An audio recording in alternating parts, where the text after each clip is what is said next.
Мен көп жерде айтамыз ғой, Құдайдың өзі бір ризашылығын танытып атқан шығар дейміз да. Адамның өзінің көзі қуанады мынадай нәрсеге. Алла қалай разы болмайды дейсің ғой енді бұндай отырысқа. Алланың өзі мақтанады дейді періштелерге. Көрдіңдер ма? Ей, періштелер, көрдіңдер ма? Деп мақтанады екен ғой Алла тағала. Именно періштелерге ше. Өйткені именно періштелер адам жаратылып атқан кезде әңгіме айтқан. Білесіздер ғой, а? Адам жаратылып атқан кезде, ей, Раббымыз қан төгетін, бұзықтық жасайтын адам жаратып атсың ба деді Алла тағалаға. Сонда Алла тағала айтты, ей, періштелер деді. Инни а'ламу ма ла та'ламун. Мен сендер білмейтін нәрсені білем деді. Көрдіңіздер ма? Сонда періштелер айтты, субханака ла илма лана. Раббымыз, сен кемшілік сипаттардан пәксің. Бізде ешқандай білім жоқ. Илля ма алламтана деді. Өзің үйреткеннен басқа деді. Көрдіңіздер ма? Сөйтсек ана періштелер бұны қаяқтан біліп тұр десек, адамның бұзғындық жасап, қан төгетіндігінің барлығын. Бұлар адамның қалай жаратылып атқан көрген екен ғой. Көрдіңіздер ма? Ана адам атаның жаратылысының алдында періштелерге топырақ әкел деген кезде, әр періште әр жердің топырағын алған екен бар. Сол топырақтар бір-біріне жабыспайды, біртіспейді. Енді мынадан шыққандардың барлығы бір-бірімен естенбейтіндер енді бір ортақ келісімге келе алмайтындар деп жатыр ғой. Сөйтіп бұлар қан төгет деп жатыр. Енді соларды Алла тағала айтып жатыр, ей, періштелер, енді қарасаңдаршы, міне қан төгіп жатыр ма деп мақтанады екен ғой Алла тағала. Қан төгіп жатыр ма? Мына адамдар сендер айттыңдар ғой баста қан төгеді деп. Міне, менің үйлерімнің бір үйіне келіп, менің есімімді, менің сүйікті елшімнің есімін дәріптеп жатыр бұлар деп, Алла тағала қалай разы болмайды деп жатырмыз ғой енді осындай отырыстарға. Көрдіңіздер ма? Алла разы болсын баршаңызға, келіп атқандарыңызға, мынау жиынды ұйымдастырып атқандарға. Туған елге туың тік деген қазақта сөз бар. Ер туған жеріне дегенде сөз бар. Мінеке қанша жерден биік болсаң да, туған жерге келіп, осындай істерді мінеке емекеңдер, Алла разы болсын, ұйымдастырып. Құрметті бауырлар, Аллаға мыңда бір шүкір дейміз. Бізге иман берген, ислам берген, адам қылған, көкейімізді өзіне қарай ашқан сансыз Раббымызға мақтаулар, мадақтар болсын. Қаншама мақтау айтсаң да Аллаға жарасады. Адамға жараспайды мақтау, кімге ғана? Аллаға ғана жарасады. Өйткені ол ғана мақталынуға ертелі кеш лайық. Алла ғана. Сондай Аллаға сансыз мадақтар болсын. Мінекей, Алла бізді иманнан айырмасын. Көз алдымызда, бауырлар, көз алдымызда кейбір бауырлар атеист болып кетіп жатыр ше. Не дейсіздер оған? Алла сақтасын ше. Көз алдымызда Құдайға ренжіп, кәдімгі ренішін айтып, мен мұсылман емеспін, мен Құдайға ренжулімін дейді. Не дейсіз? Оны әлеуметтік желіге жариялап жатыр, бүкіл Қазақстан көрсін деп. Ал жақсы, не істейді енді? Құдайға ренжісек не болды ал? Құдайда ренжіп қалды саған. Ойбай, қиын болып жатыр Құдайға. Сен мұсылман болмай қалды деп. Діннен безіп кетті деп. Аллаға бір тиын пайда, бір тиын. Бүкіл дүние мұсылман болып кетсе де ешкім пайда бере алмайды Аллаға. Бүкіл дүние кәпір болып кетсе де ешкім Аллаға зиян бере алмайды. Көрдіңіздер ма? Кім діннен безсе, Алладан безсе, оның сыйы, жазасы өзі алады сол. Көрдіңіз ба? Алла сақтасын. Міне осындай жастар көбейіп кетті. Көрдіңіздер ма? Пайғамбарымызға тіл тигізетін адамдар көбейіп кетті қоғамда. Бұның барлығы неден шықты десек, бір-екеуімен сөйлесіп көріп едік, кәдімгідей Құдайға ренжіп қалған. Бұрын намаз оқыған екен, бірақ намаз оқып едім, ештеңе берген жоқ дейді. Ойбай, сен намаз оқысаң төгу керек бүкіл дүниенің байлығын үстіңнен, иә? Беру үшін оқисың ба не намазды? Саудаға жаман үйреніп қалғанбыз ғой біз әбден. Қораза ұстасаң андай береді, намаз оқысаң мынандай бермейді, ал не істейсің ал? Бермейді, бірақ парыз қылып қойды Алла тағала. Оқымайсың ба сонда? Жоқ. Беру үшін оқысаң дейді. Беру үшін, немесе алу үшін оқысаң, Құдайдан бірдеңе алу үшін. Саған ниет етілген нәрсе ғана беріледі дейді. Разы болсын деп құлшылық қылсаң дейді, сен ойламаған нәрселерді береді дейді Алла тағала. Көрдіңіз ма? Раббым разы болсын деп құлшылық қылсаң, Алла сізге ойламаған нәрселерді береді дейді. Так, 5 уақыт оқысам 50 уақыттың сауабы беріледі. Так, анауында есептеп калькуляторға салып өйтетін болсаң бар ғой, бір күн шаршайсың есептен де. Көрдіңіз ба? Сөйтіп Құдайға ренжу басталады. Мен дұғам қабыл болмай жатыр. Мен намаз оқыдым дейді да. Дұғаларым қабыл болған жоқ. Біраз нәрсе сұрадым Құдайдан, ешқайсысы болған жоқ дейді. Өзі ұрып жүр көшеде. Сойылмаған тауықтың етін жеп. Дұғаң қақтан қабыл болады сен? Бір кісі келіп мешітте дұға қылып, Раббым, Раббым деп жылап еңіреп дұға қылып отыр екен. Пайғамбар саллаллаху алейхи вассалам қандай күшті дұға дейді мынау. Қандай күшті дұға дейді. Бірақ не? Жегені арам дейді. Ішкені арам дейді. Кигені арам дейді. Тапқан табысы арам дейді. Көрдіңіз ба? Оған қарамайды, прямой Құдайға лақтырып жіберіп кетеді да, қабыл болмай жатыр. Сен қарасай бірінші өзіңе. Адалдан жеп жатсың ба? Адалдан киіп жатсың ба? Адалдан ішіп жатсың ба? Бала шағаңа не әкеліп жатсың? Адалдан ба, әлде аулап сулап, тараздан ұрып, өтірікті пехат етіп тығып сөйтіп әкеліп жатсың ба? Пайғамбар саллаллаху алейхи вассалам хадисінде айтады, кімде-кім бала шағасын арам тамақпен асыраса дейді, ол баласының әрбір өскен жасушасы тозақтың отына лайықты болады дейді күйеуге. Көрдіңіз ба? Балаңды отын қылып дайындайсың кәдімгідей, отын қылып. Сосын шығасың, Құдайға ренжіп қалдым деп. Ешкімнің Аллаға ренжуге хақысы жоқ, ешкімнің еш нәрсе өткізіп қойған нәрсесі жоқ Аллаға. Сондықтан жаңа әлеуметтік желідегі кейбір адамдарды айтып жатқаным ғой. Қазақтар соны айтып жатқан ше. Мен Құдай жоқ екендігін кәдімгідей мойындаймын деп айтып жатыр, жариялап жатыр оны. Салтанатты түрде жариялаймын дейді. Ресторанға жасамадың ба, той қылып бәріміз құттықтайтын едік. Көрдіңіз ба, Алла сақтасын.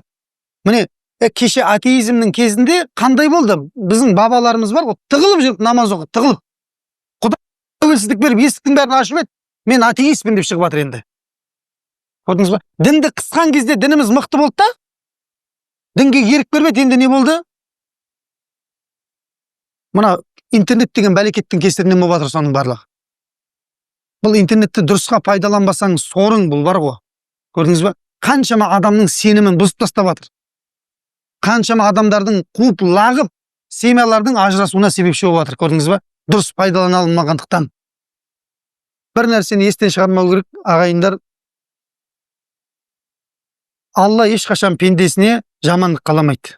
Осыны естен шығармаңыздар, болды. Алла маған жамандық қаламайды. Алла сізге де басыңызға кішкентай қиыншылық келді ма, Құдайға әңгіме айтып керек емес. Ал қиыншылық көрмей өмір кешем десең, онда қателесесің. Ғалымдарымыздың өлең жолдарында келеді, бүкіл адамзат дейді, бүкіл адамзат 8 түрлі кезеңнен өтеді дейді. Қараңыздар. Бүкіл кім болсаң, ол бол 8 түрлі кезеңнен өтесің дейді. Біріншісі сорурун дейді, қуанышты кезеңнен өтеді дейді адам. Көрдіңіз ба? Адамның өмірінде қуанышты кездер бола ма, болмай ма? Қай күн қуанышты күн? Қай күн қуанышты күн біз үшін? Әр күн деген кім? Кім айтса бірінші әр күн деп? Мінеке ма, бауырыма бір кітап берейші, Алла разы болсын. Біздің әр арайлап атқан күніміз, Аллаху акбар, машалла, құтты болсын. Мінеке, қараңыздар. Демек, біз қандай сұрақ қойдым? Қай күніміз қуанышты дедім, дұрыс па? Пайғамбар саллаллаху алейхи вассалам көзіңді ашқан әрбір күнің қуанышты деді. Көрдіңіз ба? Көзіңді ашқан әрбір күнің қуанышты неге? Жан-жақтан суық хабар келмесе, бір күндік жейтін тамағың болса дейді. Көрдіңіз ба? Қандай бақытты нәрсе.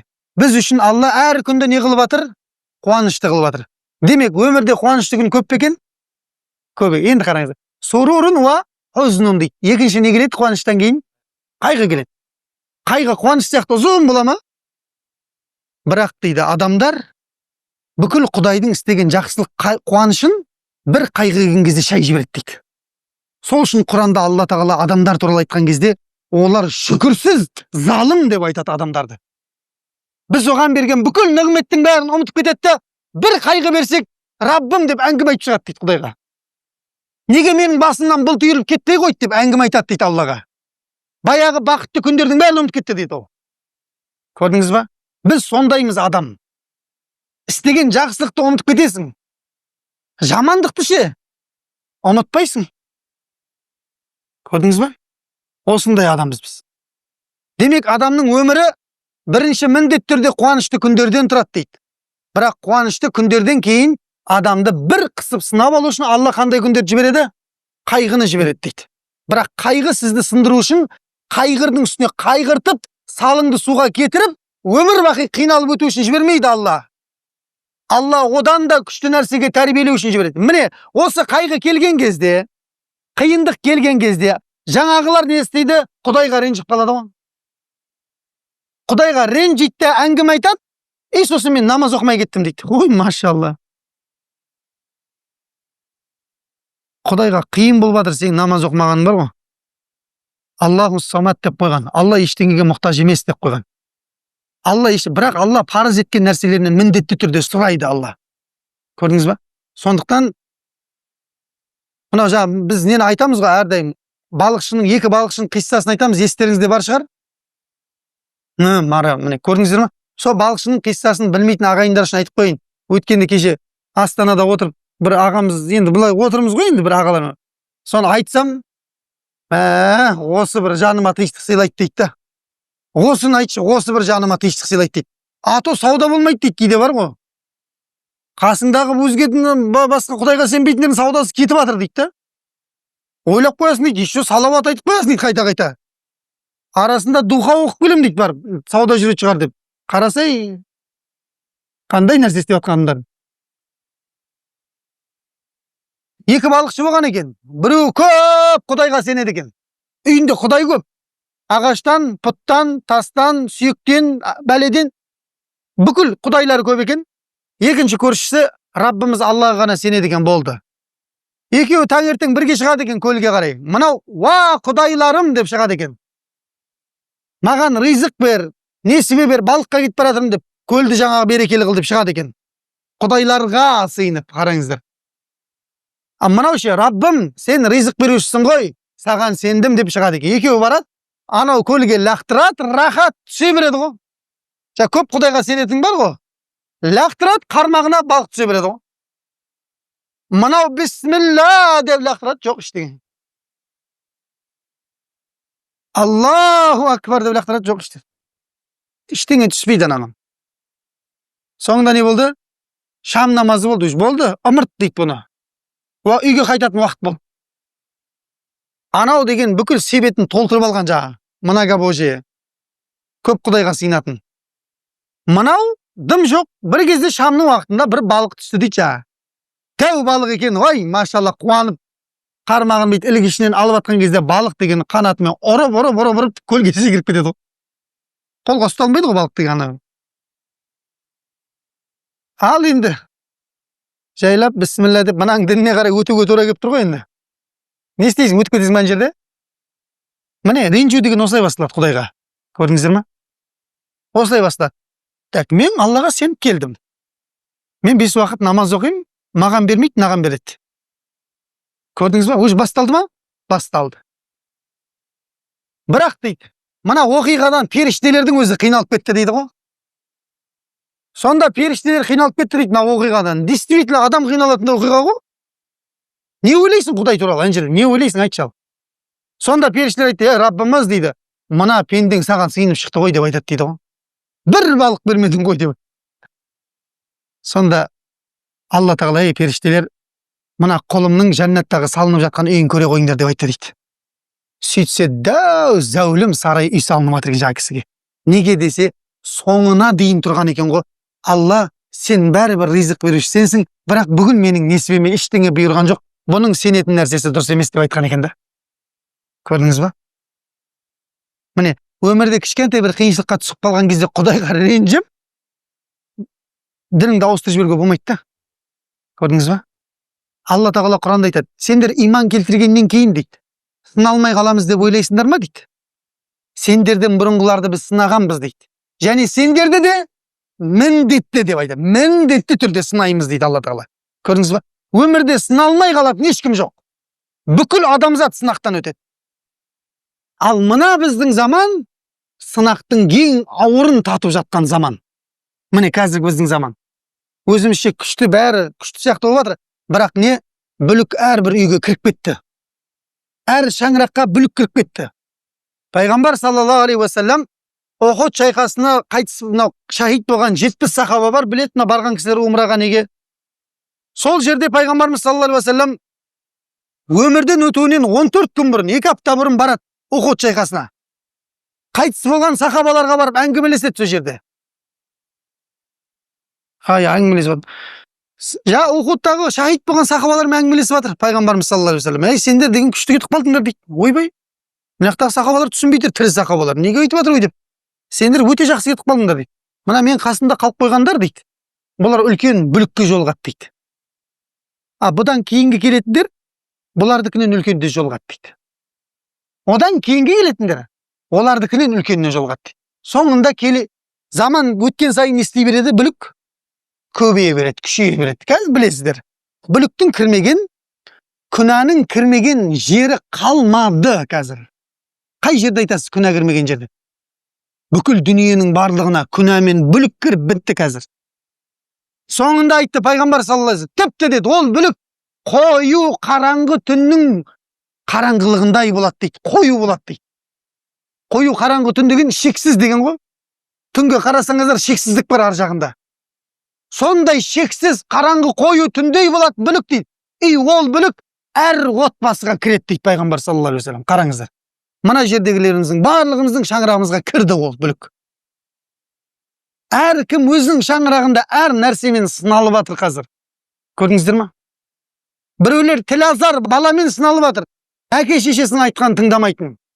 Біреулер ставкіден басын көтере алмай жатқан біреулермен сыналып жатыр. Біреулер жаңағы шегетін ескетін бәлематармен сыналып жатыр. Біреулер казинодан басын алмай жатқан адамдармен сыналып жатыр. Біреулер әйелдермен сыналып жатыр. Біреулер күйеулермен сыналып жатыр. Көрдіңіздер ма? Біреулер қарызбен сыналып жатыр. Біреулер кредитпен сыналып жатыр. Осы тұрғанда не? Сыртқа жүнді қампайды көрсеткенмен дейді. Ішкі дүние жұпыны болып жатыр дейді. Көрдіңіздер ма?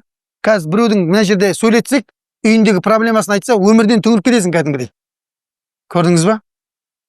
Сондай бүлік кірді барлық жерге. Бүкіл отбасына кірді. Пайғамбар саллаллаху алейхи ва саллям бүкіл отбасына кіреді деді. Қараңыздар. Енді сол бүліктен аман қалудың жолдарын іздестіру керек. Ол бүліктен аман қалудың жолы, ол бүлік бұрында болған, пайғамбарымыз келмей тұрып. Енді тағы болады, бола береді ол, бірақ сол кезде бір ғана шығарып алған кісі ол пайғамбарымыз еді саллаллаху алейхи ва саллям. Көрдіңіздер ме? Демек біз сол кісіге жабысу арқылы, сол кісіні тану арқылы, білу арқылы бұл бүліктерден сақтанудың алғашқы қадамдарын жасай алады екенбіз. Міне бағана айтып жатқаным осы, қуаныш келеді адамның өмірінде, артынша қайғы келеді. Қайғы келген кезде Құдайға ренжіме. Көрдіңіз бе? Аллаға ренжіме ешқандай. Бұл менің тағдырымда де сауабын күт. Сізге оның сыйлығы дүниеде берілмесе егер, онда бағанағы балықшыныкіндей болып салынып жатқан бір нәрсе бар сізге. Құдай залымдық жасамайды адамдарға. Осыны ұмытпаңыздар. Көрдіңіз бе? Қуаныш келді, қайғы келді, сурурун ва хузнун ва иштимаун ва фурқатун дейді. Міне, адамның өмірінде сыйласу, танысу, білісу деген нәрсе бар дейді.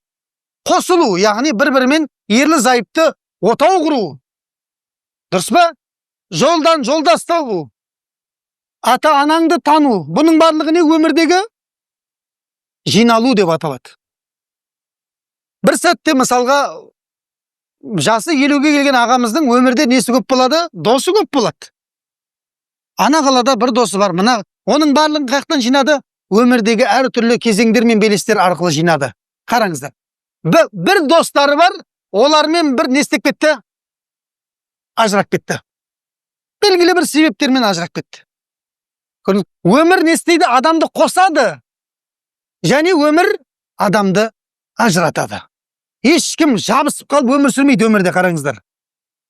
Мынау менің танысым, досым деп, досымды құшақтап ұйықтамайсың ғой түнде. Көрдіңіз бе? Соңында құшақтап ұйықтайтыннан да ажырауға тура келеді. Көрдіңіздер ма? Ол кім? Қасыңыздағы жұбайыңыз. Қанша жерден біз бірге ажырамаймыз, айырылыспаймыз десеңіз де, жақсы әдемі өмір сүріңіздер.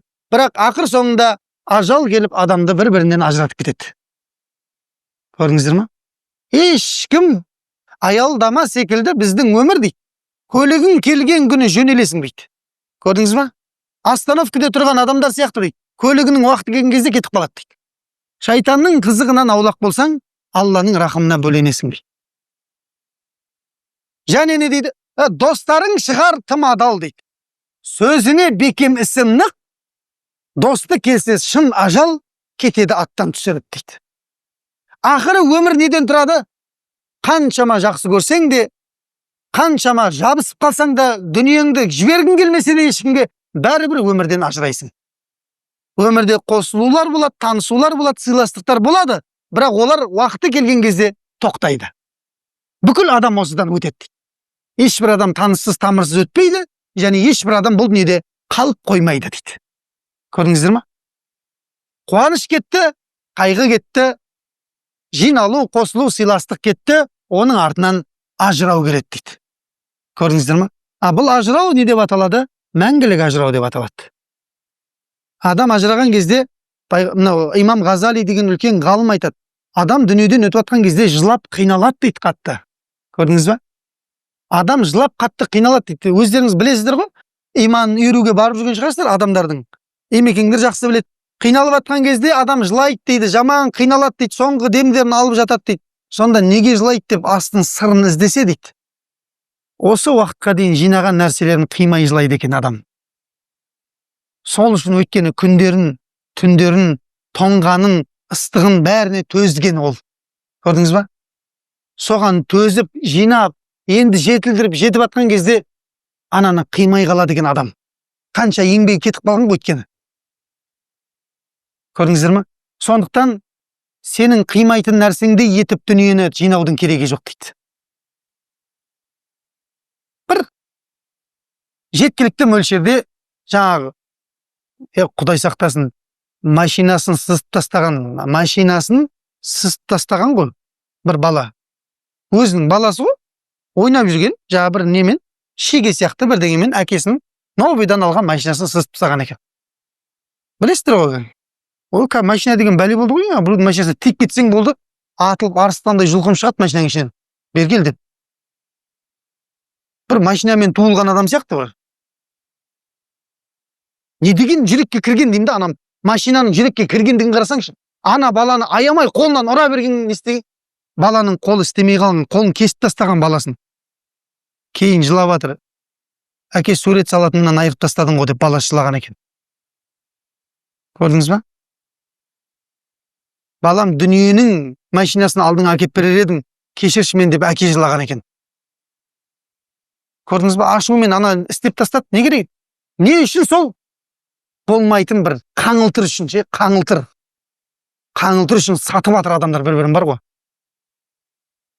Жабысып сонымен кетем деп ойлайсың ба ертең? Өзіңді жабыстырып жібермесін сол қаңылтыр бір жерде. Сол қаңылтырдан болып кетуің мүмкін ажалың бар ғой, жабысып жүргенде. Соншалықты бүйтіп дәріптейтіндей қандай нәрсе ол, түсінбеймін мен. Біреуді ұрып, төмпештеп кәдімгідей парализовать етсайтындай не нәрсе ол? Міне сол нәрсе дейміз ау, сол жүрекке кіріп кеткен екен ғой анау. Көрдіңіз ба? Жүрекке кіргендігі соншалықты дүниеден өтейін деп жатқанда жылайды екен адам. Неге жылайды десе, қимайды екен ананы. Қымбат қалған ғой өйткені. Қаншама ақша жинаған ғой сол үшін. Көрдіңіз ба? Алла сақтасын. Мінбе деп айтпаймыз. Осы молдаларға келсең дүниені мін, қандай машинамен. Бірақ сол үшін балаңды, туысқаныңды айыптап немесе ұрып бауырыңды сатып керек емес. Көріп атсыздар ғой, өздеріңіз біліп атсыздар, не болып жатыр қоғамда, сол нәрсе үшін. Сол бір машинаға жету үшін талай қыздар, талай адамның астынан өтіп шығып жатыр. Сонымен ақша тауып жатыр. Ол жерде ақша табуға берген жоқ Алла Тағала, бала табуға берді негізінде. Көрдіңіздер ме? Бірақ олар соған апарып жатыр өздерін. Кім оны тауып? Ол менің қарындасым. Ол сіздердің қарындастарыңыз істеп атқан соны. Сол машинаға мінем деп істеп жатыр ол. Мінекей, қуаныш келді, қайғы келді, қосылу, жиналу, сыйластық келді, айналып келген кезде ажырайсың, бәрібір ажырайсың. Енді сол жинағаныңның барлығын қарасаңшы, дүниеге бар ғой, дымсыз келдің ғой, дымсыз. Біреу киіммен келді ма дүниеге? Дүниеге дымсыз келдің дейді, ғалымдар айтады. Енді сөйтіп келіп, бары күшіңді салып жинадың дейді. Соңында тастауға тура келеді дейді. Қарасаңызшы, жинаған ананың соңында бар күшіңді жұмсап жинаған нәрсеңді тастауға тура келеді дейді. Және сол жинағандарың жайында есеп беруге тағы да тура келеді дейді. Көрдіңіз ба? Одан кейін бізде 5-ші нәрсе бар. Осы 8 нәрсені сіздерге жаттап алсыншы деп айтып жатырмын да. Өмірде осы 8 нәрсесіз өмір болмайды бәрібір. Қараңыздар. 5-шісі не? Сумма al-yusr дейді. Юср деген жеңілдік. Бір күшті жеңіл күндер болады. Өмір бақи ауыр күндер болмайды адамның басында. Басында бұлт шалған қаралы күндер бола бермейді. Жеңіл күндер болады, сол сияқты ауыр да күндер болады дейді. 6 мен 7, бұл неше? 5 пен 6, я? 7 мен 8-ді қараңыздар. Сумма суқман уал афия дейді. Содан кейін адамға не керек дейді? Алла тағала денсаулық береді дейді. Бірақ артынша ауру береді дейді. Немесе ауру бірінші, одан кейін денсаулық береді дейді. Өмір бақи ауыратын ешкім жоқ дейді. Өмір бақи дене сау болып жүретін ешкім жоқ дейді. Адам болғаннан кейін кейде пенде не істейді? Ауырады, сырқайды. Сол кезде біз тағы да Құдайға әңгіме айтамыз. Қараңыздар. Баяғы бүкіл ауырмай жүрген күннің барлығын ұмытып кетесің.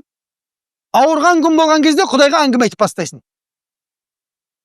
Сондықтан Пайғамбарымыз саллаллаху алейхи ва саллям хадисінде айтады: ауырмайтын мұсылманда, малы жоғалмайтын мұсылманда хайыр жоқ дейді. Көрдіңіздер ме? Ауырмайтын, мал дүниесі жоғалмайтын мұсылманда ешқандай хайыр жоқ дейді. Бұл ауырып тұру кейбір адамдар үшін жақсы. Неге? Ауру арқылы иманға келген қаншама адамдар бар. Көрдіңіздер ме? Ауру арқылы Құдайды көп ес. Ойбай, бір кісі айтқандай, больницадағыдай тасбих толмай қалды дейді. Қаннан кейін. Больницада азаннан қарай шейін салауат пен истиғфар жіберетін болған ғой. Енді шаруа бітті, жазылып бітті ғой. Салауат та қалды дейді, истиғфар та қалды дейді ғой. Мен тағы бір ауырмадың ба деймін да, барып қайттан толтырып аласың иншалла. Біз пенде сондаймыз ғой. Басыңа қиыншылық түскен кезде, ана аударылайын деп жатқан Құранда аятта келеді ғой. Кеме аударылайын деп жатқан кезде, Құдай, Құдай деп жалынады дейді аналар ше. Кеме аударылайын деп жатыр ғой, той теңіздің ортасында. Толқын Құдай, Құдай, Раббым, есті бізді, есті деп жылайды дейді аналар ше. Жағалауға жеткеннен кейін деп отырады дейді, одан болмағандай. Өтіп кеттік толқыннан деп, өзінше өтіп кеткен адам құсап ше. Көрдіңіз бе? Біз сондаймыз. Ауырған кезде бар ғой, Құдай, осыдан не қылайын? Қане, Аллаху акбар. Міне, өмір сондай, адамға ауру келеді, одан кейін не келеді? Денсаулық келеді. Ешкім 30 жыл ауырған сахаба болған. Аймран ибн Хусайн деген сахаба болған. 25-30 жылда ауырған. Қарасаңызшы, қандай мықты адам екен, қараңыздар. Ол кісінің ауруы өте сирек ауру жер бетіндегі. Аты есімнен шығып қалып тұр. Мынадай ауру бар екен, үлкендер білетін шығар, аға сіздер білетін шығарсыздар. Терісі сүйекке жабысып қалады екен да, ет кетіп қалады екен. Қарын іседі екен, мынадай ғой. Атын ұмытып қалдым, шыдан ба бірдеңеден келеді аурудың аты. Ананы тек қана тіліп отырып емдейді екен ше, ішіндегі нелер, майларды шығарып, май жиналып қала береді. Іш былай ісетті, бірақ тері сүйекке жабысып қалған.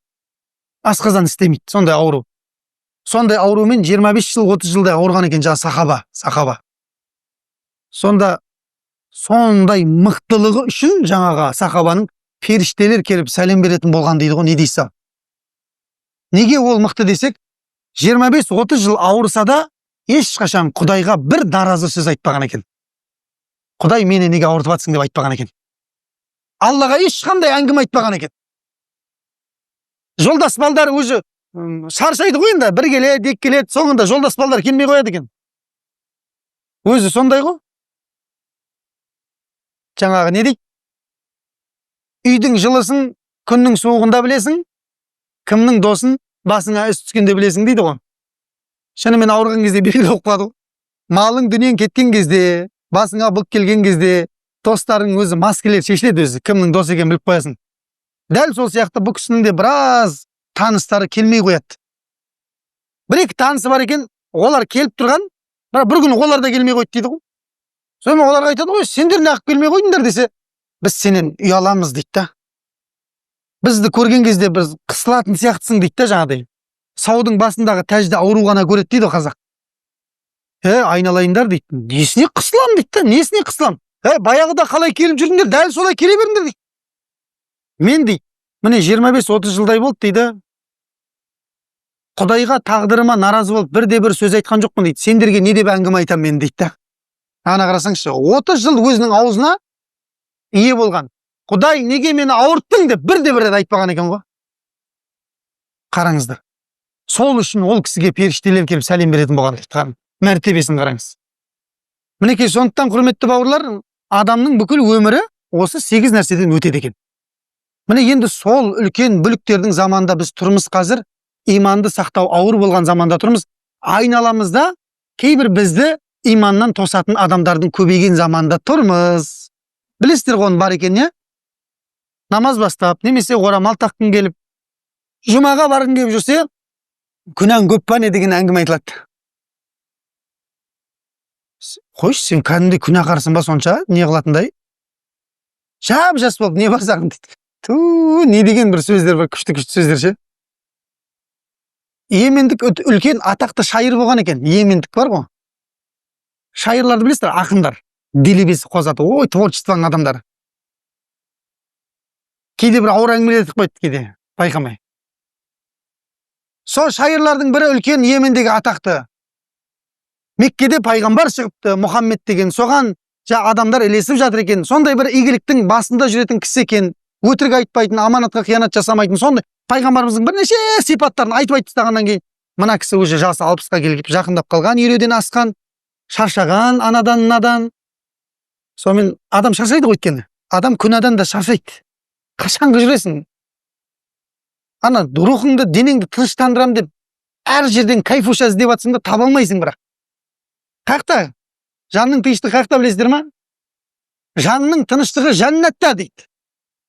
Адамдар оны дүниеде кайфтан іздейді дейді, таба алмайды дейді бірақ. Ал жәннатқа не апарады? Таза рух, таза жүрек апарады дейді. Ал ол таза жүрек пен рухты қақтан алам десек, Алланы көп еске алумен аласың дейді. Көрдіңіз ба? Сол мінекей жаңағы шаршайды күнәдан. Не болса, о болсын, сол Мұхаммедке ілесем деп, Йеменнен Меккеге 1000 километр жүріп келеді. 1000 километр, қараңыздар. Қазір қай жер ме? Шымкент пен Алматыда жүр ғой 1000 километр, Алматы қанша бізде? 700 ба? Ладно, мына қарай кетейік, Аралға қарай барайық. Арал 1000 километр Шымкентпен арасы. Астана бар былай қарай. Сонда қараңыздар. 1000 шақырым жерден кеп тұр ғой. Бұның келген естіп қояды барлығы. Меккенің үлкендері естіп, мынау исламды қабылдаса, дейді. Онда Йеменнің бәрі исламды қабылдайды дейді. Тіл деген кетіп қалған ғой, шайырлар ғой. Заманда, шайырлардың заманы болған сондай. Мықты. Негізі мықты ғой, кісілерді мойындау керек, ақындар, шайырлар мықты. Егер Құдайды таныса. Сонда қараңыз, барған кезде Меккені үлкендер күтіп алды да, о, шайыр көке, қош келдіңіз Меккеге. Шотам, дейді ғой, не істеп жүрсіз ба деп. Жай болғанда шаршадық, мына өмірден дейді ғой, мына Мұхаммедке ілеспесек болмайды дейді. Ойбай, ау, көке, оның дінінде қызға баруға болмайды деп айтады дейді. Сіз ақынсыз ғой, біз білеміз ғой сізді деп айтады дейді. Қарасаңызшы, айтып атқан әңгімені қарасаң. Оның дінінде, неге болмайтыннан бастайсың бірден? Болатындар бар ғой. Болатын нәрседен бастау керек деп айтқан екен да баяғыда бір ұстаз. Сосын бұл айтады, мен аралап талай жердің дәмін татқанмын дейді. Итак та өзім ондайдан шаршадым дейді. Біраз есікті қаққанмын мен дейді. Сонда бұл вариант болмайды деді ғой. Алла сақтасын, бұл харам ғой өйткені. Көрдіңіз ба? Харам нәрсе. Со харам болмайды ғой деп жатыр, көрдіңіз ба? Харамыңды істеп жүре берсей деп жатыр ғой анаған. Екінші не деді? Көке, олай болатын болса, деді, Мұхаммедтің дінінде арақ ішуге болмайды деді ғой. Онысы қиын екен деп айтады дейді жаңа. Біз қасқа ішіп қалған қасқа, ішпесең арқан қозбайтын қасқа деп жаңа. Онда мен бір ойланып келейін не болса да деп айтады дейді ғой. Ана қарасай. Бір ойланып келейін, мүмкін арақты тастап қайтадан келермін деп айтты дейді жаңағы шайыр. Сөйтті де 1000 километр туда обратно қайтты дейді Йеменге. Йеменге жетті, 5 айдан кейін қайтыс болып кетті дейді. Müşrik kүйінде. Ана қараңыз. Bir аяғы пайғамбардың үйінде тұрған кісі шықты да кетті дейді. Кімнің артында? Ане, сондай адамдар бар, оларға ілесіп мүлдем керек емес. Көрдіңіз ба? Өйткені кімнің қашан өтетінін ешкім білмейді ғой, Алладан басқа. Сондықтан мына Құдай берген өмірді иманмен өткізуіміз керек. Оның ішінде кеше бір қалада болдық, мен айтпай қоя салайын, қай қала екенін, ертең интернетке шығып кетіп, ол қалаға кейін бара алмай қалып жүремін. Бір қалада уағыз айтып отырып, сұрақ қойып отырмын да, пайғамбарымыз туралы. Енді сонда әңгіме болып кетті, сұрақ қойып отырсам, 80% жамағат мешітке келіп отқан білмейді ғой сұрақтың жауабын. 80% жамағат білмейді. Сонда айтып отырмын да, мына түрімізбен біз иманды қалай сақтаймыз сонда? Қалай иман сақтаймыз? Пайғамбар танымайтын адам қалай иман мықты болады ол кісіге? О діннің тірегі пайғамбар емес пе? Көрдіңіз ба? Сол кісіні білу арқылы біз жүрегіміздегі иманды өзінің қалпында немесе одан жоғары дәрежеде сақтамаймыз ба? Міне бауырлар, қараңыздар. Осындай иман сақтау қиын болып тұрған кездегі заманда бізге әрқашан жәрдемге келетін кісі ол пайғамбарымыз Мұхаммед саллаллаху алейхи ва саллям. Тіпті қараңыздар. Адамдар қабірлерінен оянған кезде ең бірінші оянатын кісі кім? Пайғамбарымыз саллаллаху алейхи ва саллям. Неге? Білесіздер ма? Неге? Bir kitap берем жауабын айтқаныма. Не үшін бірінші пайғамбар тіріледі? Үмметте шапағат етіңіз. Алланың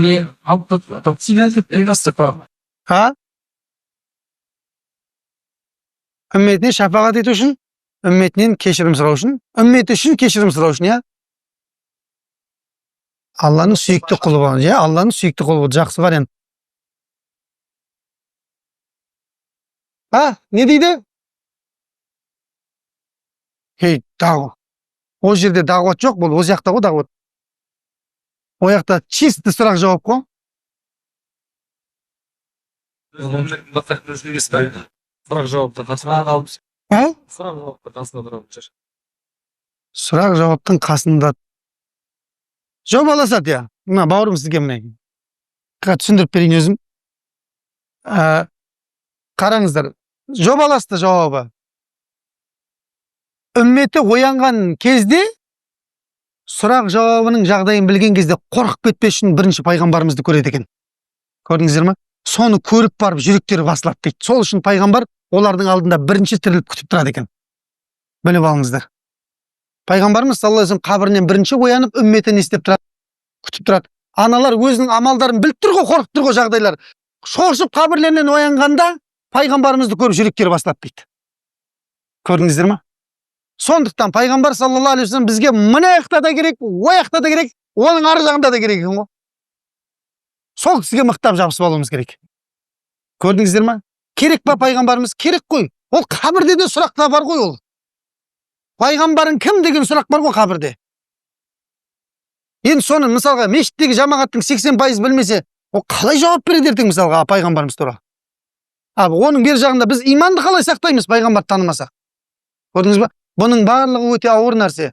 Сондықтан пайғамбар саллаллаху алейхи ва саллямға деген біздің неміз болу керек, махаббатымыз болу керек жүректе. Жүректің түкпірінде бір махаббат болу керек. Бағанағылардың бәріне махаббат толып тұр ғой. Дүниеге деген, басқаға деген махаббат ұрып тұр. Мына жаққа келген кезде ақсап қалып жатыр да пайғамбарға келген кезде. Көрдіңіздер ме? Иманның ешбір адам ләззатын тата алмайды дейді. Пайғамбарымыз саллаллаху алейхи ва саллям хадисі бар. Ешбір адам иманның ләззатын тата алмайды. Алла және оның елшісі барлық нәрседен абзал, жақсы, сүйікті болмайынша дейді. Қараңыздар. Ешкім иманның ләззатын тата алмайды. Және не дейді? Бір сахаба келіп айтады дейді. Я Алланың елшісі, қиямет қашан болады деп айтады дейді. Осы сұрақ қой бәрімізге келетін. Мекке жап-жасыл болып кетті, қиямет болайын деп жатыр. Анау бүйтіп тұр, қиямет болайын. Бәрі қиямет шақырып жатыр, білмеймін. Дайын тұрған сияқты бәрі. Қиямет қашан болады дейді жаңағы. Сонда пайғамбарымыз саллаллаху алейхи ва саллям айтады, дайындаған бірдеңең бар ма дейді. Жоқ қой дейді жаңағы сахаба. Қатырып оққан намаз да жоқ, қатырып ұстаған ораза да, садақа да жоқ деп айтады. Сонда пайғамбарымыз саллаллаху алейхи ва саллям қалай онда? Анау айтады дейді.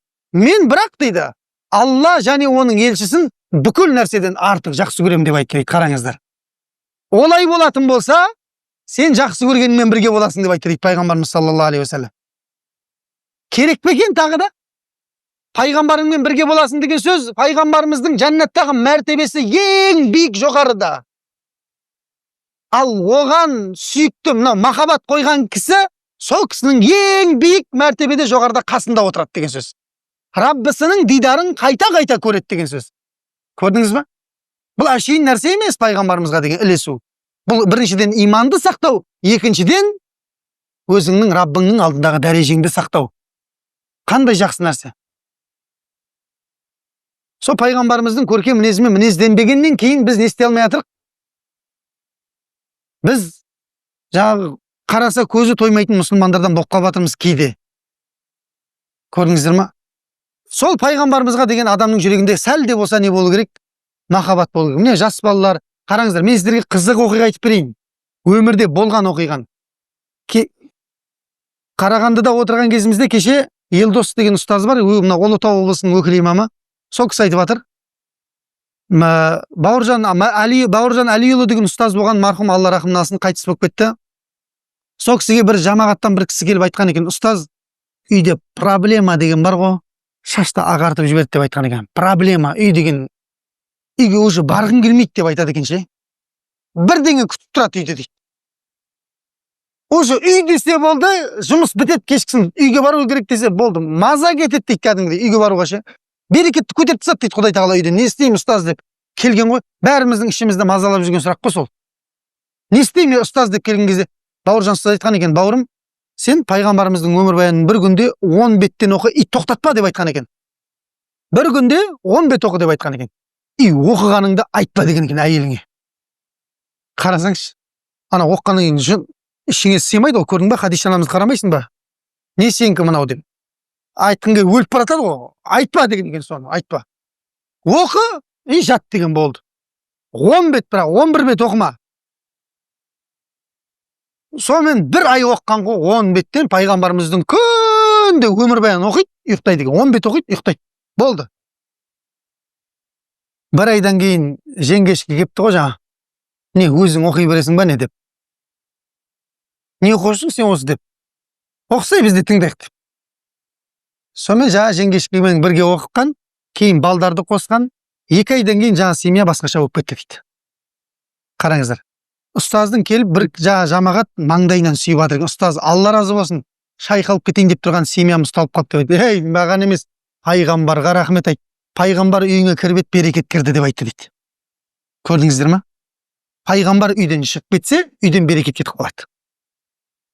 Ол кісі тірі күнінде қалай берекелі болды Халима анамыздың үйінде. Дұрыс па? Одан кейінгі барған жерлерінде берекет болды ма? Ол кісі өмірден өткеннен кейін де берекелі. Ол кісі өзі еске алынған жерлерде де берекелі. Естен шығармаңыздар. Қай жерде пайғамбар айтылады, ол жер берекет болды. Ол кісі қиямет күні де берекелі. Одан басқасының барлығы қайтарылып жатқанда, оның ғана сөзі қайтарылмайтындай берекелі. Пайғамбарымыз саллаллаху алейхи вассалам. Көрдіңіз ба? Бір сираны оқып отқан кезде 10 бетінде қаншама салауат айтасың пайғамбарға. Үйіңе берекет кірмей не кіреді енді? Сондықтан мінекей бауырлар, бәріміз пайғамбарымызды тануымыз керек. Бәріміз пайғамбардың сөзін барынша барлық сөзден артық қоюымыз керек бауырлар. Менің мамандығым сол болғаннан кейін сіздерге осы туралы айтамын, не айтам басқа? Басқа нәрсе айтайын ба әлде? Басқа болмайды, бүлдіремін. Ақота жайлы айтсам бүлдіремін. Міне қара. Пайғамбарымыздың қарасаңыз берекетін айтайын, қара. Қалай Мехран деген сахаба болған. Мехран деген. Сол сахаба бұл азат етілген құл ғой. Пайғамбарымыздың қызметінде болған екен. Пәленбай жыл қызмет. Дәрет су, анау, мынау бәрін дайындайды екен пайғамбарымыздың саллаллаху алейхи вассалам. Сөйтіп күндердің бір күні Табук деген шайқас болады. Естулеріңіз бар ма Табук деген шайқас? Пайғамбарымыздың неше жасында болды Табук деген шайқас? Бірінші айтқан адамға.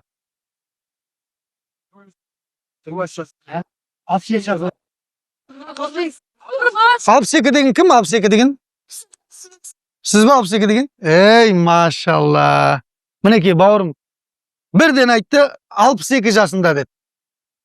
Пайғамбар саллаллаху алейхи вассаламның 62 жасында Табук деген шайқас болған. Демек, өмірінің ең соңғы жорығы. Сол жорықтан қайтып келе жатқан кезде айтқан екен. Сахабалар сөйледі, я Расулалла, тағы да бұдан да мықты жорық бар ма десе, бұдан да үлкен шайқас бар деп айтты дейді. Ойбай, қандай шайқас десе, бұл әркімнің өз нәпсісімен күресетін шайқасы деп айтты дейді. Көрдіңіздер ме? Сол Табук шайқасына кетіп бара жатқан кезде, бауырымызға ма? Мінекей, пайғамбарымызға салауат айтып жүрсін деп тасбих беріп жатыр сізге. Алла разы болсын, машалла. Пайғамбарымыз өмірмен тыңдап жүрсіз ба? Ани, көрдіңіздер ме? Ани. Пайғамбарымыздың өмірмен тыңдайды екен. Құдай тағала берекетін үйіп төгіп береді, ертең көресіздер бұл бауырымызға иншалла. Allahu Ekber. Қараңыздар, мына сахабаға қалай берген, қараңыздар, берекетті. Сонымен бұл соғыс тарихта екінші аты бар. Не деп аталады? Табук шайқасының екінші аты? Тағы бір кітап берейін, аяйын ба? Ағаларым, Жоқ. Табук шайқасының тарихта тағы екінші аты бар. Не деп аталады ол? Міне, осыдан біздің пайғамбарымызды танитындығыңызды білесеңіздер болады. Не деп аталады?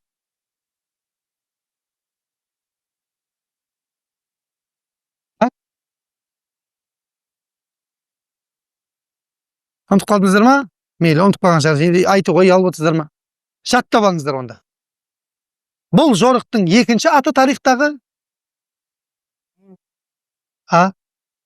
қиындық шайқасы деп аталады екен. Жоқ, қиындық.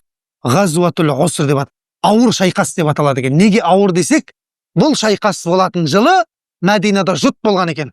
Сахабалар не мініп баратын ат таба алмаған, не қару жарақ салатын көлік таба алмаған. Қараңыздар. Сол үшін бұл ауыр шайқас. Кейбір сахабалар ойлап қалған, біз барамыз ба, бармаймыз ба, қалай болады екен, деген сияқты ойлап қалған. Үйдегілер қалай болады деген бала шаға деп. 600 ба 700 километр ғой Табук деген. Қарасаңызшы. Соған кетіп бара жатыр. Жаздың аптап ыстығы. Сонда бір-екі түйеге жүк. Бір-екі түйелік жүктерде қару жарақ, бәле матар, құрал сайман. Михран деген сахаба жүгіріп жүр, бұлай да бұлай. Жүгіріп жүріп пайғамбарымызға кетті. Я Расулалла, мынаны қаққа саламыз дейді ғой. Не істейміз мынаны? Көлік жоқ десе, пайғамбарымыз айтты дейді саллаллаху алейхи вассалам. Әй Михран, сен көтересің деп айтты дейді ғой. Машалла. Екі түйенің, бір түйе или екі түйенің жүгі. Сонда Михранның, Алланың елшісі, мен мына түйе көтер алмайтын нәрсені қалай көтерем мен? Белім грижа шығып кетеді ғой, мен үйтак өзім әреңдігінде жүн бөлейін деп айтпаған ғой жақ сахаба. Көрдіңіз ба? Басқа біреу болса айтып қою мүмкін етсе. Солай айтпағанда, болды деп айтады дейді. Бопты дейді ғой бұяқта. Дәл солай, бопты. Я Расулалла, Алланың елшісі, бопты деп айтады. Сөйтіп, жаңағын көтерді, Табукқа қарай кетті дейді ғой. Жаңағы километрдің бәрін сыз барды дейді. Бір кезде анаяқтан Византия империясы соғысқа келмей қалды дейді ғой. Қайтадан көтеріп алып қайтты дейді. Туда обратно алып қайтқан ғой. Сонда сахабалар сөйледі, сен қалай көтердің десе, білмеймін, үстімде жүк жоқ сияқты, зонтик сияқты деп айтады дейді үстіне. Не себепті білесіздер ма? Мұғжиза ғой, пайғамбарымыздың сөзі. Егер де жаңағыдай қылып айтқанда, қалай көтерем деген кезде көтере алмай қалады дейді ғалымдар айтады. Қалай көтерем мен, я Расулалла деген кезде, оны көтере алмайды дейді ол. Көрдіңіз ба? Сондықтан анау жаңа сахаба барып қайтқан кезде пайғамбарымыз айтқан екен. Ей Михран, болды, сенің атың Сафинатус Сахара. Сен Сахараның кемесісің деп айтырайды. Сен Сахараның кемесісің деп айтырайды. Шөлдің кемесісің деген ғой. Қараңыз. Сонымен пайғамбарымыз дүниеден өтеді. Бұл кісіге өте ауыр тиеді. Өйткені көп күндерін, түндерін пайғамбармен бірге өткізген.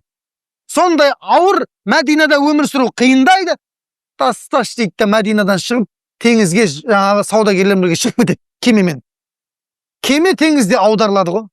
Кемедегі бүкіл саудагер өледі. Мынау бір таяқпен аман қалып қойған дейді. Бір таяқпен аман қалып қойған дейді. Сөйтіп бір островқа, жағалауға, аралға жетсе, аралдан бейтіп көзін ашса дейді, бір арыстан кептір дейді ғой. Болды ғой. Ла иляха иллалланы айтып үлгірсең үлгіргенің, үлгірмесең басыңды солаймен жұтып жібереді ана арыстан бар ғой. Жабай арыстан ғой. Бұның қара ауызына келген сөзін қарасаңызшы. Арыстан деп айтады дейді ғой. арыстан, ана сахибу расулилля сафинату сахра деп айтады дейді. Арыстан, мен Алла елшісінің досы шөлдің кемесімін ғой деп айтады дейді. Ойбай, машалла, қош келдің. Деп ішінен айтқан шығар арыстан. Өйткені ырррр деді кетіп қалды дейді ғой. Бұл оқиға сахих, кәдімгідей болған оқиға айтып жатырмын сіздерге, сенімді. Ана арыстан ырррр деді кетіп қалды дейді ғой. Как будто болды, пайғамбар айтқан болса болды деген сияқты кетіп жатты. Пайғамбар дүниеден өтіп кетті, берекеті тиіп жатыр ма жақ кісіге? Пожалуйста, міне дәл солай берекеті тиеді пайғамбардың. Қараңыздар. Осыны айтайын дегенмін ғой. Көрдіңіздер ма? Құрметті ағайындар, Алла разы болсын. Міне сондай. Көрдіңіздер ма? Пайғамбарға деген махаббат, пайғамбардың берекеті, ол барды да жоқта да не істей береді? Жүзеге аса береді, бауырлар. Сондықтан пайғамбарымызды өте қатты тануымыз керек. Әрқайсымыз жеке-жеке тануымыз керек. Омар деген сахабаны білесіздер ғой? Омар деген сахаба. Бәрі біледі ғой, Омарды танымайтын ешкім жоқ. Радиаллаху анху. Бір күні кел жатқан ғой енді былай Мәдинада. Бір кезде пайғамбарымыз саллаллаху алейхи Омардың қолынан ұстайды ғой. Ойбай, Омардың тұла бойынан тоқ ұрады дейді радиаллаху анху. Қараңыздар, ең асыл зат пайғамбарымыз, ең Алланың сүйікті елшісі пайғамбарымыз Мұхаммед саллаллаху алейхи қолыңнан ұстаған кезде бар ғой. Жаңа баяғыда күнәта тұрғанда шынтағың тек кетсе зылдайды деп айтатын еді. Пайғамбарымыз ұстаған кезде қолынан Омардың тұла бойы дірілдеген екен. Жүрегі қатты соғып, Алланың елшісі, мен сені өзімнен кейін барлығынан қатты жақсы көремін деп айтып жіберген ғой. Сонда пайғамбарымыз айтты дейді саллаллаху алейхи вассалам, Омар, ай, енді қанша жыл қасында жүр ғой пайғамбарымыздың саллаллаху алейхи вассалам. Омар, сенің әлі иманың толықпапты ғой деп айтады дейді. Неге я Расулалла? Сендердің қайсы бірің мені өзінен де, бала шағасынан да, ата анасынан да, дүниесінен де артық жақсы көрмейінше, әлі толық иман келтірген болмайды деп айтты дейді. Көрдіңіздер ме? Қараңыздар енді, біз қайда, пайғамбар қайда? Мына жүрек кімге кетіп жатыр, Құдай білсін оны. Кімге кетпей жатыр деп айтса іштейді ғой, бір кісі айтады ғой. Сол мінекей пайғамбарымызды тануымызға жұмсау керек, шамал уақытты. Өмірдің кішкентай бір бөлігінде пайғамбарымызды тануға не істеу керек? Жұмсау керек. Сол кезде адамның өміріне гүл абат кіреді. Анау Хунейн деген шайқас болған тарихта. Сол шайқаспен иншалла аяқтайық бүгінгі уағызымызды. Хунейн деген шайқасты білесіз шығарсыздар. Пайғамбарымыздың неше жасында болған?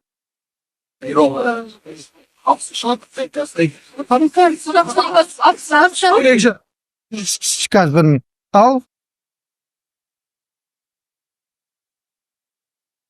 61 деген кім? Мәке 61. Пайғамбар саллаллаху алейхи уассаламның мына өзіміздің жазған кітабымызды беріп жатырық, бауырлар. Ағайындар, олар пайғамбарымызды осылай сүйген деп, әдейі осындай қылып беріп жатырық. Пайғамбарымызды сүйсін сахабалар сияқты деп, мінекей, ала ғой бауырым. Неше жасында екен демек? 61 жасында. Хунейн деген шайқас болған, біліп алыңыздар. Дүниеден өтуден 2 жыл бұрын. Сол Хунейн шайқасына пайғамбар саллаллаху алейхи вассалам Меккені ашады. Мәдинадан келіп Меккені ашады ғой. 10 мың сахаба болып келеді, Мәдинадан Меккені ашады. Меккеден 2000 адам исламды қабылдайды. 12 мың адам болып шығады. Таифқа бара жатыр, Таифқа. Таифтағылармен жорыққа бара жатыр. Солармен жаңа келісімге, жорыққа деп айта берейік. Сонда кетіп бара жатқан кезде жолда сахабалар деген енді 12 мың, тарихта болмаған ондай сахаба. 12 мың. Оған дейін 300, 700, 1000, 3000 сондай сахаба жорыққа келіп жүрген. 12 мың сахаба шыққан кезде бүгін бізді ешкім жеңе алмайды деп айтты дейді ғой, кетіп барады. Бүгін бізді ешкім жеңе алмайды деп айтты дейді ғой. Ой, пайғамбарымыз саллаллаху алейхи вассалам, бекер айтып қойдыңдар мына сөзді дейді да. Жеңіс көптікпен бола ма не? Жеңіс Алладан болатын еді ғой дейді да. Бекер айтып қойдыңдар, ауыздан ұрындыңдар деп жатыр ғой. Көрдіңіз бе? Сөйтіп кетіп бара жатады да.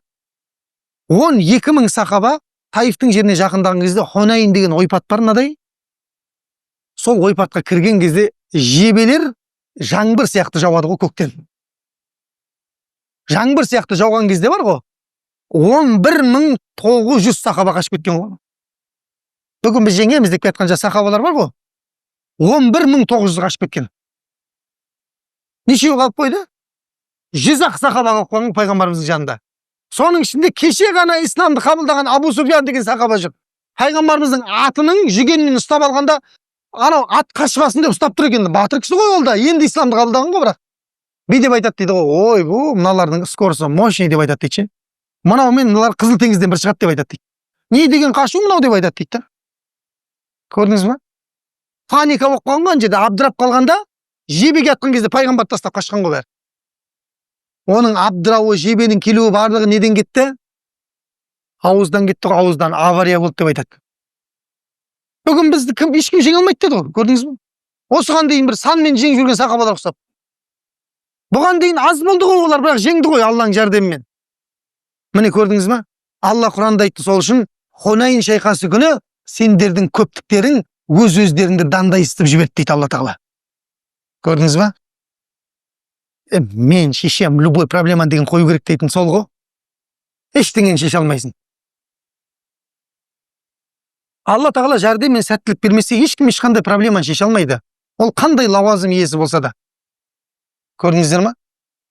Сонда жаңағы жорық бітті, кімдер келді ғой? Қашып кеткен сахабалар қайтадан келді жаңағы 11.900 сахаба. Сонда пайғамбарымыз қасында қалып қойған 100 сахабаға дұға алған екен. Раббым, менің қасымда қалған сахабаларды, олардың балаларының бараларын өзінің рахымыңа ала қой деп дұға алған екен. 100 сахабаның баласы. 100-нің көбі ансарлық сахабалар екен. Мәдиналық. Сонымен жорық бітеді, көп олжа түседі, мұсылмандар жеңеді сол жорықта. Қайтып келеді ғой өткен бар. Жиддаға жетпей қайтып келеді. Қызыл теңізге жетпей қайтып келеді. Сонымен жеңіп, көп олжа түсіп, пайғамбарымыз саллаллаху алейхи вассалам олжаларды бөледі ғой. Бөлген кезде олжаларды жаңадан исламды қабылдаған кісілер бар ғой, соларға көптен береді. Абу Суфиянға мысалға 100 түйе береді. Балаңа тағы да, ойбай 100 түйе. Тағы балаң бар ма? Оған 40 түйе. Қой беріп атқан жоқ, түйе беріп жатыр. Абу Суфиян ырза кетіп баратыр. Одан кейін Сафуан деген сахаба келеді. Енді исламды қабылдаған, бұл да үлкен бизнесмен. Пайғамбарымыз саллаллаху алейхи вассалам 100 түйе береді о кісіге. Сәл беті андай қылмай тұрады, жақтырыңқырамай бүйтіп. Сафуан, саған тағы да 100 түйе бергім келіп тұр. Сәл бетіне бірдеңе жыбырлайды анан. Сафуан, бүгін мен саған тағы да бір 100 түйе бергім келіп, 300 түйе бергім. Мұхаммед, мен сені қатты жақсы көрем деп айтады дейді ғой. Бұған дейін сен жаман жек көретін едің дейді. Бүгін қатты жақсы көріп кеттім сен деп айтады дейді. Берген адам кім жек көреді? Көрдіңіз ба? Сөйтіп таратып атқан кезде мал дүние кімге жетпей қалады? Ансарлықтарға жетпей қалады ғой. Ансарлық мәдиналық сахабаларға жетпей қалады мал дүние. Сонымен күбір әңгіме басталады. Чотам, өзінің туысқандарына берді пайғамбарымыз меккеліктерге. Біз не? Кімдерден тудық па не? Дейді жаңа. Сондай әңгіме тарайды ғой. Сол бықсыған әңгіме пайғамбарымызға жетеді. Бұл жаман ғой, әңгіме деген нәрсе бықсыйтын болса жаман. Оны ашып алу керек бірден. Қараңыздар, сөйтіп ансарлар бықсып атқаннан кейін пайғамбарымыз саллаллаху алейхи вассалам Сағат деген сахабаны шақырып алады. Бергел дейді, Сағат, осындай әңгіме болып жатыр ма дейді. Солай болып жатыр дейді. Сен не деп ойлайсың десе, мен де қауымын ғой деп айтады. Ойбай. Бұл кісі сөйтіп ойлап тұр екен ғой сөйтсе. Ең мықты сахабаның өзі солай ойлап тұр екен. Мен де қауымның біреуімін ғой, я Расулалла дейді. Яғни туысқандарыңа беріп атсың дейді. Мына жақта ансарлар тұр ғой, берме. Сахабалардың бәрін бір жерге жина дейді. Ансарлардың бәрін жина, бірақ ешқандай басқа сахабаны кіргізбейді. Тек ансарларды жина дейді. Ансарлардың бәрін жинайды, ансарларға келеді айтады пайғамбарымыз саллаллаху алейхи вассалам. О ансарлықтар, не болды сендерге дейді ғой. Не болды сендерге? Менің артымнан осындай әңгіме айтып жатыр екенсіңдер. Ансарлықтар білесіңдер ма дейді. Мен Мәдинаға бармай тұрып, сендер көрінгенді Құдай қылып алып атқан дейді. Құдайға серік қосатын қауым едіңдер ғой дейді. Алла мен арқылы сендерді өзін табуды нәсіп еткен жоқ па дейді. Солай ма десе? Солай я Расулалла деп айтады дейді сахабалар. Қарасаңшы, әдеп қандай күшті сахабалар. Ансарлықтар дейді. Мен бармай тұрып, сендер бір-біріңмен қырылып атқан қауым едіңдер ғой дейді. Бір қаланың, бір Мәдинаның ішінде екі ру бар, Аус пен Хазраж деген. Екеуі бір-бірімен бір ғасыр соғысқан ғой, бір ғасыр жер бетінде соғыс жоқ шығар ондай. 100 жыл соғысқан дейді. Еркек қалдырмаған ана соғыс бар ғой. Мен бармай тұрып, сендер бір-бірімен соғысып атқан қауым едіңдер ғой. Алла мен арқылы сендердің араларыңда бауыр қылған жоқ па дейді. Ислам, иман сендерді бауыр қылған жоқ па дейді. Действительно ғой, а? Бір сапта тұрамыз ғой, бір кезінде қылып қалған адаммен бір сапта тұрасың. Қалай оны не қыласың енді? Бәрібір сенің бауырыңда мұсылман.